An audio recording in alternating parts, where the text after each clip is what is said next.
ანწუხელიძე უკვდავია პროტესტის 138 დღეს მოქალაქეებს უწევთ ოცნების დეპუტატებს პარლამენტთან კიდევ ერთხელ შეახსენონ, რომ ოცნებას ეროვნული გმირების სახელების გაუფასურება არ გამოუვა. ისტორიის გადაწერის აშკარა მცდელობაში ისინი პერსონალურად წულუკიანს და შემდეგ მის დამცველებს ამხელენ. მოქალაქეები პარლამენტის უკანა შესასვლელთან იკრიბებიან, თუმცა ეს დღეს ერთადერთი საპროტესტო ადგილი არ იქნება. გამარჯვება ჩვენშია ძალა სტუდენტებში, ამ ლოზუნგით სტუდენტები დღეს თბილისის სახელმწიფო უნივერსიტეტის პირველ კორპუსთან შეიკრიბებიან და სიმბოლურად გაიმეორებენ 1978 წლის 14 აპრილის ისტორიულ მსვლელობას, დღეს დედაენის დღეა. რა ხდება ამ დროისთვის პარლამენტთან? ნანო ჩაკვეტაძე შემოგვიერთდება პირდაპირ ეთერში, ის გვეტყვის და გვაჩვენებს. ნანო, გისმენთ.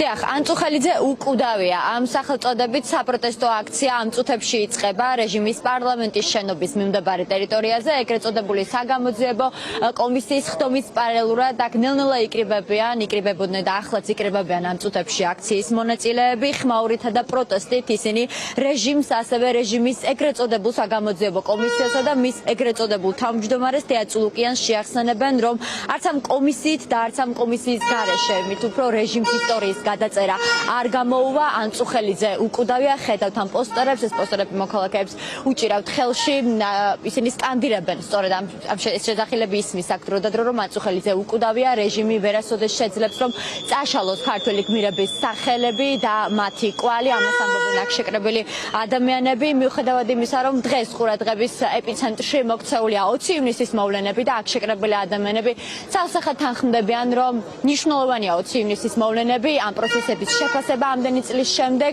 მიუხედავად ამისა ამბობენ, რომ ის რაც თქვა თეა წულუკიანმა გულისხმობ მის განცხადებას, მაშინ როდესაც მან თქვა, რომ გიორგი ანწუხელიძე ვიღაცის პიარს შეეწირა, თითქოს ამბობენ, რომ ეს განცხადება დავიწყებული არ იქნება, ისინი შეუქმნიან მაქსიმალურად ხმაურითა და პროტესტით დისკომფორტს ამ ეგრეთ წოდებულ საგამოძიებო კომისიას, მის წევრებსა და რასაკვირველია მის თავმჯდომარეს თეა წულუკიანს, აქციის მონაწილეებს გავესაუბრები, ვკითხავ მათ განწყობების შესახებ, სათქმელის შესახებ. გამარჯობა, პირდაპირ ეთერში მუშაობთ. მინდა გკითხოთ, ასეთი რამ პირველი ხდომაა დღეს, მას შემდეგ რაც თეა წულუკიანმა თქვა, რომ გიორგი ანწუხელიძე შეეწირა თითქოს ვიღაცის პიარს, მას დღეს აღარ უსწონებია გიორგი ანწუხელიძე, ეს ტრიბუნა აღარ გამოუყენებია მსგავსი განცხადებებისთვის, მხოლოდ ირიბად და არავცლად შეეხო აგვისტოს ომის საკითხს, თუმცა აქ ბევრჯერ გაისმა ასეთი რამ, რომ ამ სიტყვებმა არ უნდა ჩაიაროს მოქმედებისა და კვალის გარეშე მოქალაქეებმა უნდა გამოხატონ საკუთარი პროტესტი ამ ყველაფრის მიმართ. გითხარით ამის შესახებ, თუ შეიძლება, რატომ არის მნიშვნელოვანი არ იყოს დავიწყებული მის ეს სიტყვები და მიეცეს ამას შესაბამისი რეაქცია? მოდი დავიწყოთ იმით, რომ რუსეთის წინააღმდეგ ბრძოლა არ დაწყებულა ნოემბერ-დეკემბერში, არ დაწყებულა არც 20 ივნისს და არ დაწყებულა არც რუსული კანონის გამოტანის დროს. ჩვენ გვაქვს ბევრად დიდხნიანი ისტორია ბრძოლის, რუსეთთან ბრძოლის და 1801 წელს დაიწყო ეს ბრძოლა. მნიშვნელოვანია აღინიშნოს, რომ ჩვენი უახლესი ისტორიის ბრძოლა, რომელიც რუსეთთან ჰქონდა, იყო ზუსტად ანწუხელიძის მონაწილეობა საქართველოს ომში.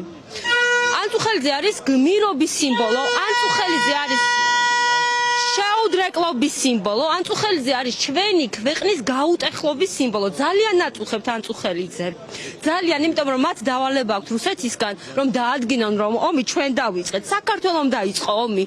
და აი ამ დასკვნის დადებაში ძალიან უშლით ხელს ის კადრები, ის გმირობა, ის თავდადება, რაც ჩვენ ვნახეთ. ანწუხელიძეს ისტორიაზე იზრდებიან ჩვენი შვილები. იციან მათ ვინ არის გიორგი ანწუხელიძე და ამიტომ სპეციალურად გააკეთა თეა წულუკიანმა ეგ განცხადება, რომ უაზროდ დაიღუპა.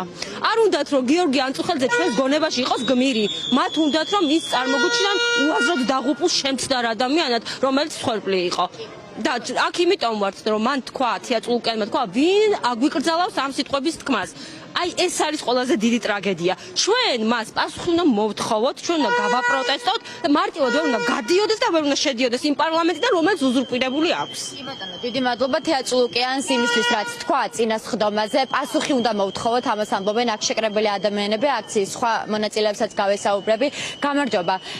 აქ ითქვა, რომ თეა წულუკიანს უნდა მოეთხოვოს პასუხი, საზოგადოება უნდა გადავიდეს მოქმედებაზე. თუ კი ვინმეს მგონი ჰქონდა ქართული ოცნების მიმართ კითხვის ნიშნები, ისინი აკეთებენ თუ არა პირდაპირ რუსულ საქმეს, მე მგონი ეს კითხვის ნიშნები თავიდან ბოლომდე წაჭრილია. თქვენთვის თუ არის ყოველ შემთხვევაში ესეც გაგვიზიარეთ, აჩვენა თუ არა წინას ხდომამ, სადაც მან ანწუხელიძე პიარს შეწირული უწოდა ანწუხელიძეს.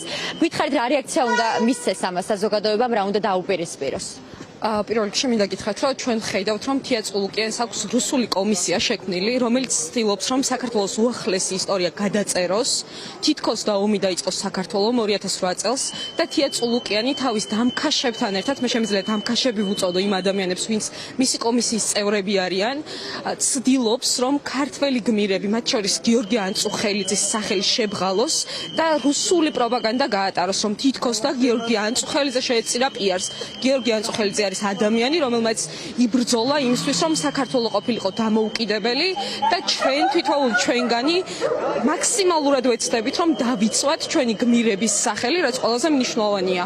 ასევე მინდა გითხრათ ორიოდე სიტყვით დღევანდელ კომისიის ხდომაზეც მიუხედავად იმისა, რომ თიაწულუკიანი დღეს ცოტათი შეშინებული ჩანდა და აღარ უხსენებია გიორგი ანწუხელიძე ხალხის რეაქციიდან გამომდინარე, ჩვენ ვნახეთ დღეს, რომ გიორგი გახარიამ გააკეთა განცხადება, რომ თითქოს და 20 ივნისი რადიკალური ოპოზიციის ბრალი იყო. ჩვენ ვიცით, რომ გიორგი გახარია დღეს წარმოადგენს ეგრეთ წოდებულ ოპოზიციას. ნუ ყოველ შემთხვევაში თვითონ ესე ამბობს, რომ ოპოზიციის წარმომადგენელია. მე მინდა მივმართო ამ ადამიანს და ვუთხრა, რომ დღეს ის ამბობს, რომ არის ოპოზიციის წარმომადგენელი, მაგრამ იმ ადამიანებს, ვისთან ერთადაც თითქოს და თვითონ ბრძოლობს და თვითონ ესე ამბობს, რომ ჩვენთან ერთად იბრძვის, გვიწოდებს რადიკალებს. დიახ, ერთ შემთხვევაში ვიქნებით რადიკალები, მხოლოდ იმ შემთხვევაში, როცა ჩვენს ქვეყანას დაცვა და გადარჩენა სჭირდება. დიდი მადლობა. ანწუხელიძე უკვდავია, ამ სახელწოდებით მიმდინარეობს ახლა პარლამენტის უკანა შესასვლელთან საპროტესტო აქცია. აქ მოქალაქეები ჯერ კიდევ იკრიბებიან, როგორც აღნიშნეთ, ეს არ იქნება დღევანდელი საპროტესტო, ერთადერთი კი არ იქნება დღეს პროტესტი, საპროტესტო მანიფესტაცია დაგეგმილი აქვს სტუდენტებს დედაენის დღესთან დაკავშირებით. არც თარიღი დღევანდელი საპროტესტო აქციის შესაბამისად, არც ადგილი არ არის შემთხვევით შერჩეული. ახალგაზრდები, როგორც 47 წლის წინ 1978 წელს დღესაც შეიკრიბებიან თბილისის სახელმწიფო უნივერსიტეტის პირველი კორპუსის ეზოში და სწორედ იქ გამართავენ საპროტესტო აქციას. ამის შემდეგ კი უკვე სტუდენტები სხვადასხვა ინტერესთა ჯგუფთან, მაგალითად ხელოვანებთან ერთად, გამომცემლებთან ერთად, რეჟიმის პატიმრების ოჯახის წევრებთან ერთად უკვე დაიძრებიან მსვლელობით მარშით რუსთაველის გამზირისკენ და პარლამენტის წინ მიმდებარე ტერიტორიაზე შეუერთდებიან დაანონსებულ საპროტესტო აქციას დაახლოებით საღამოს 8 საათისთვის. იქამდე კი ცოტა ხნის წინ გავრცელდა ბრიტანეთის ელჩის საქართველოში განცხადება, მილოცვა დედაენის დღესთან დაკავშირებით ის ქართველ ხალხს საზოგადოებას ულოცავს დედაენის დღეს, ქართული ენის დაცვის დღეს. შეგვიძლია მოვისმინოთ ეს განცხადება ახლა პირდაპირ ეთერში. მოგესალმებით წვიმიანი დედაენის ბაღიდან. ამ უმნიშვნელოვანეს დღეს ნებომიბოძეთ გავიზიაროთ ლეონიძის ლექსი. ჩვენი ციგნი, ჩვენი დედა, ჩვენი ენა ქართული. ოქროს თმნიან სიმებად გულში ამოხლართული. 1968 წლის 14 აპრილს თბილისში მოეწყო მრავალათასიანი საპროტესტო აქცია ქართული ენის სახელმწიფო სტატუსის დასაცავად. საყოველთაო სახალხო ზეწოლის შემდეგ საბჭოთა ხელისუფლებამ უკან დაიხია. გილოცავთ ქართული ენის დღეს.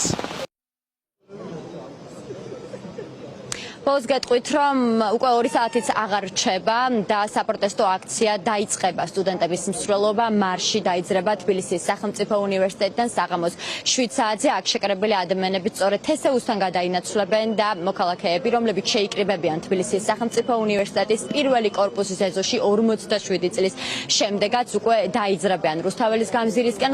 ყველა მსვლელობა და მარში, რომელიც სხვადასხვა ლოკაციიდან დაიძრება რამდენიმე საათში, ტრადიციულად ისევ რუსთაველის გამზირზე მოიყრის თავს.